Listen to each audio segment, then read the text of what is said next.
Ya pemirsa, kita menuju Bursa Efek Indonesia untuk melihat penutupan perdagangan bersama Ira Hulu dan juru kamera Irham Andriaji.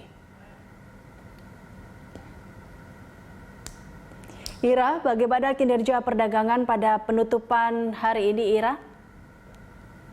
Liza, kalau kita lihat tadi pada pembukaan perdagangan di sesi kedua, indeks harga saham gabungan ini menunjukkan berada pada zona hijau ataupun terapresiasi 0,38%, berada pada level 6.404. Kemudian di 1 jam perdagangan di sesi kedua, indeks harga saham gabungan kita ini sempat koreksi, lalu beberapa waktu setelahnya ini menguat tipis.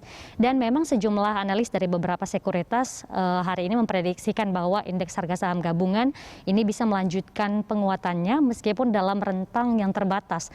Namun potensi koreksi ini juga sangat besar dikarenakan pada awal-awal perdagangan tadi pagi indeks harga saham gabungan kita ini cukup melesat tajam.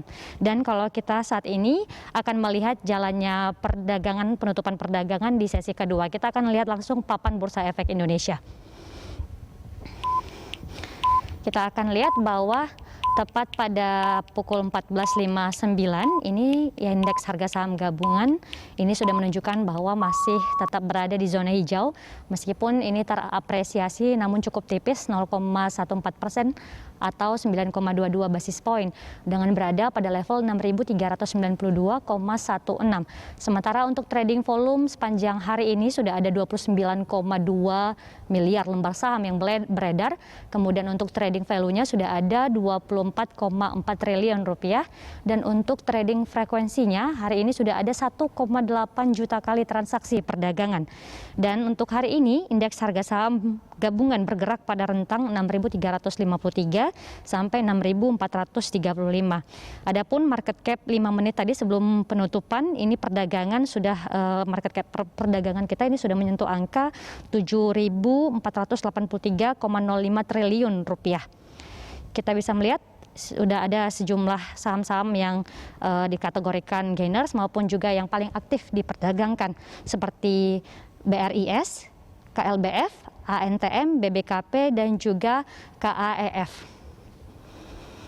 Eliza. Ira, lalu sektor apa yang paling mempengaruhi penguatan IHSG hari ini? Eliza, dari 10 sektor yang mempengaruhi pergerakan indeks harga saham gabungan hanya ada 4 sektor yang cukup menguatkan indeks harga saham gabungan kita. Kita melihat bahwa dari 4 sektor tersebut 3 diantaranya seperti properti 1,39%, keuangan 1,05%, aneka industri 0,22%. Sementara 6 sektor lainnya ini menjadi pemberat indeks harga saham gabungan untuk hari ini, yakni sektor agrikultur 2,2%, infrastruktur 1,36% dan perdagangan 0,55%. Dan sampai pukul 14.45 tadi, Eliza dan juga pemirsa, net foreign buy di regional market kita ini sudah mencapai 578,55 miliar rupiah. Sementara saham yang paling banyak dilepas oleh asing adalah saham dengan kode emiten seperti TLKM, BBNI, dan juga ICBP. Demikian, Eliza. Ira, terima kasih atas laporan Anda. Pemirsa, demikian laporan Ira Hulu melaporkan langsung dari Bursa Efek Indonesia.